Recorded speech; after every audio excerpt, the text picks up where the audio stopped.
Hello, everyone, and welcome to Speak Your Truth podcast. I'm Kristen Bomas, your host, and today I thought I would just give a Kristen overview of meditation, not necessarily an educational overview of meditation.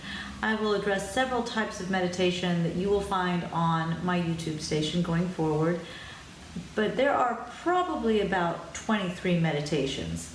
So how many of you, oh God, there's probably more than that, I don't know where I came up with 23. How many of you meditate? How many of you would like to meditate? And do you find it difficult to find the time to meditate? And do you find it difficult to clear your mind to meditate? We will be addressing a few of those pieces as we go forward. The time component is interesting because time, to most of us, is an illusion. And what that means is that we can always make more time. It's the most bizarre thing when you really do it. And I can remember a time in my early career I had started a business and I was working so hard that I was literally losing myself. And I went into one of the healers in the business and I said, I need help because I am losing myself and I'm working too hard. And he did his healing and his whole thing. And at the end of it, he goes, okay, this is what's going on, blah, blah, blah, blah, blah. And what you need to do is you need to meditate 45 minutes twice a day. Now, prior to that session, I was losing my mind and running around like a chicken without a head and didn't think I had a moment to even breathe, let alone 2 slots of 45 minutes to meditate. But because I believe that when I hire somebody, I'm going to do as they tell me to do, type of surrender, I did it. And somehow manifested 2 45-minute slots a day. So when you're ready, the time will open up for you. That I can assure you. But there are very many ways to meditate. And there are some general categories that I'm going to talk about. And then I do various types of meditation within these general types that I'm going to talk about. Other people who meditate may organize meditation a different way. They may have an extra category. They may have different types. There's an array of ways to meditate. And I think as we all get a little bit more familiar with it, we actually make some of our own style as well. And you may find you do the same thing for yourself. So I'm going to talk about several types. And to me, they kind of build upon one another. And so I want to talk, the first type of meditation is simply breathing. The breath is a form of meditation. I am aware of my breath throughout my day. I am aware of my breath in my voice. So as I speak, I can feel the reverberation of my voice down behind my belly button. I know that I'm breathing. I know that my breath is carrying my voice. So that is a form of being aware, not necessarily a formal meditation, but it's aware of breath. But just stop right now for 1 minute. And then become very conscious of your breath going in and your breath going out. Your breath going in and your breath going out. You don't need to change the rhythm. Just become conscious of the breath as it flows in and as it flows out. That's a taste of a meditation on breath. Now, on YouTube, you'll see that there are many ways that we can meditate using just the breath and on the breath. But the breath in and of itself is a form of meditation. Breathing is important. That's kind of a duh statement, but when you think about anxiety, worry, upset, people whose thoughts are constantly spinning, all of that trips the switch of fight or flight within the body, and that then depletes the body of the oxygen in its bloodstream, elevating the carbon dioxide in the bloodstream. And when that happens, we tighten up. And when we tighten up, we're like alert and we're like hyper. And that's kind of the way that's kind of that fight or flight piece, right? And so with the breathing, we are now pulling in oxygen into the bloodstream, thereby decreasing the carbon dioxide and thereby lessening the anxiety or the fight or flight symptomology. So the breathing is by far your most base form of meditation. And understand, there are some meditations we can do that are pretty significant on the breathing and take you into wonderful places. But it is also the base.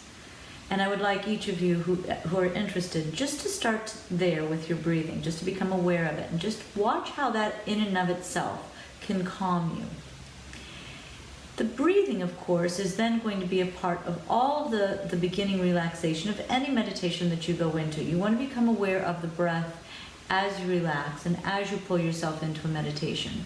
In most of the meditations that I guide you through, I open with a relaxation. And a relaxation exercise is, again, another form of meditation. You are relaxing the body, thereby allowing the body to clear its mind and to open to a focus or not. So the relaxation can be done by feeling parts of your body get heavy, by feeling part of your body tighten and then release. There are a myriad of ways to relax the body. But again, that builds upon the breathing, that allows the relaxation, that allows you now to clear the mind, to go into a more focused place. So those are some of your parts that can be used almost across the board. So as we look at meditation, let's talk a little bit about time again. Like, we don't have time. But yet we've got time to check our Facebook and hear the news and get these little news blasts on our phone and, think about it and go, oh my God, oh my God. Well, guess what? If somebody's a smoker, they take at least 10-minute breaks constantly to have a cigarette. Not really a great form of meditation.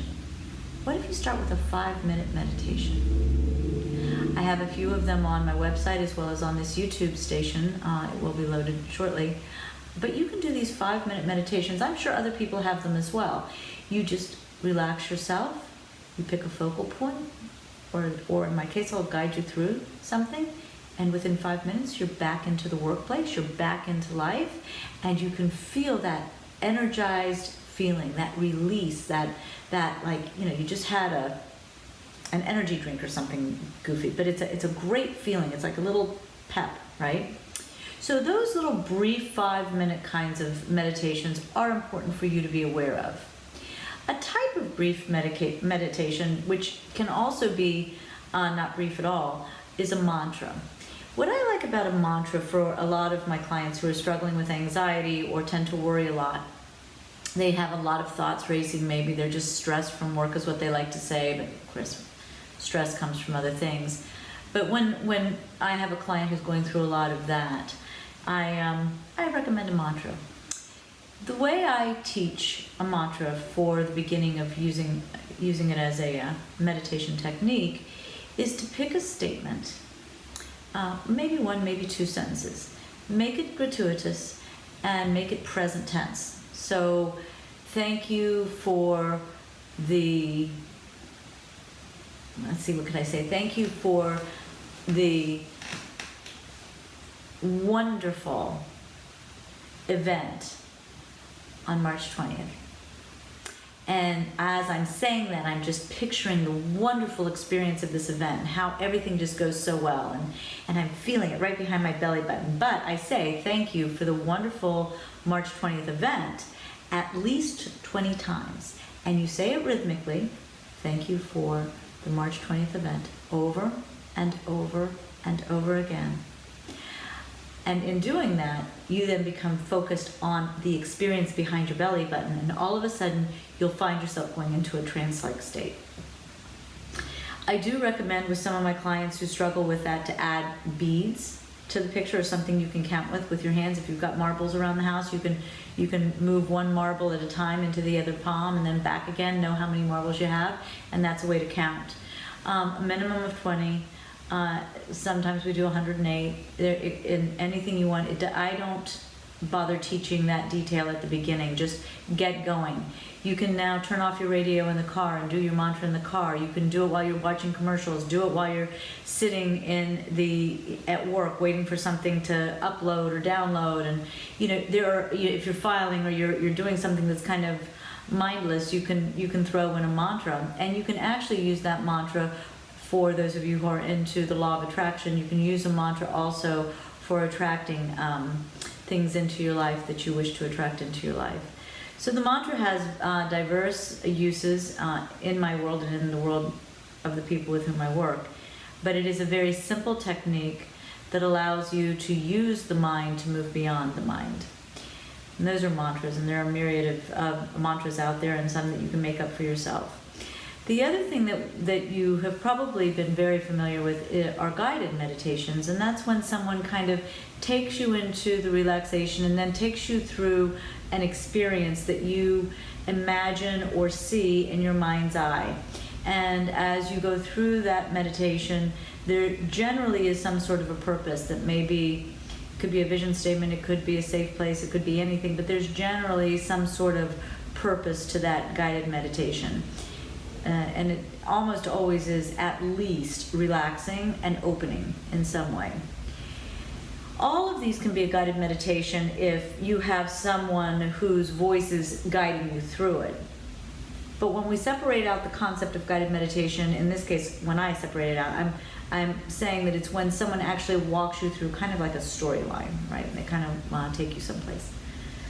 You can have a focused meditation where you just focus in. I have a meditation I put out that is where you're focusing on a flame. You can have an open meditation where you just are very present and you allow yourself to become very aware of being present.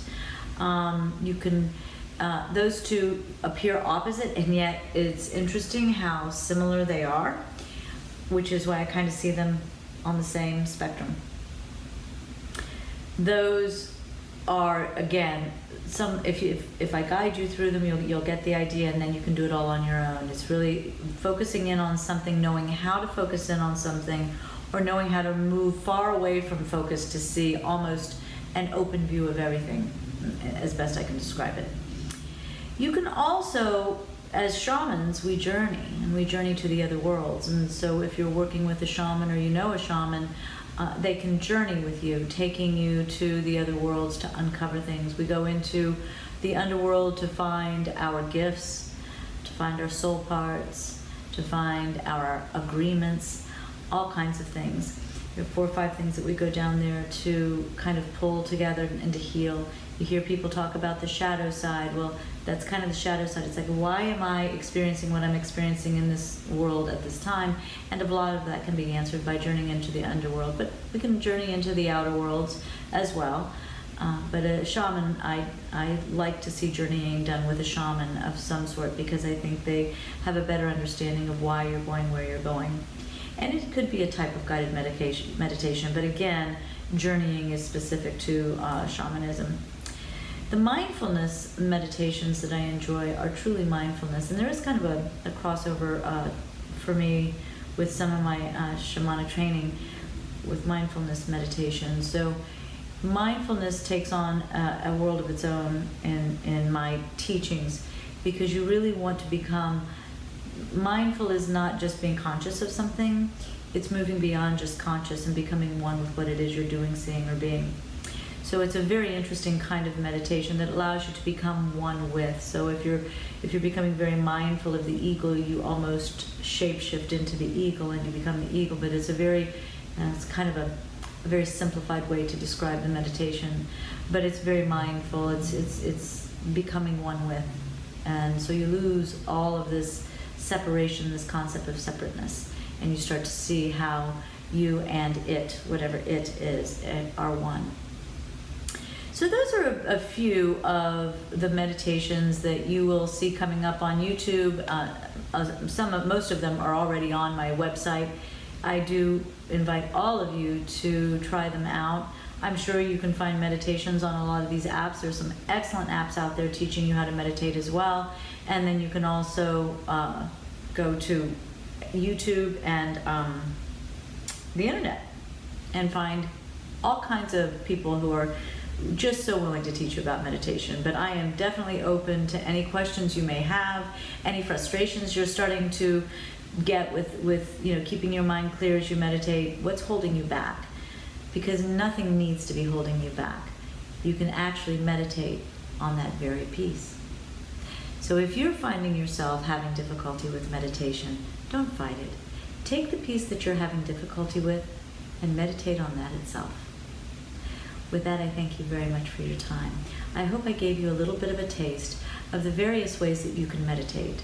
Meditating is a wonderful way to move you out of the stress, the worry, and the anxiety of this life, and especially at this time. Thank you very much for being with me.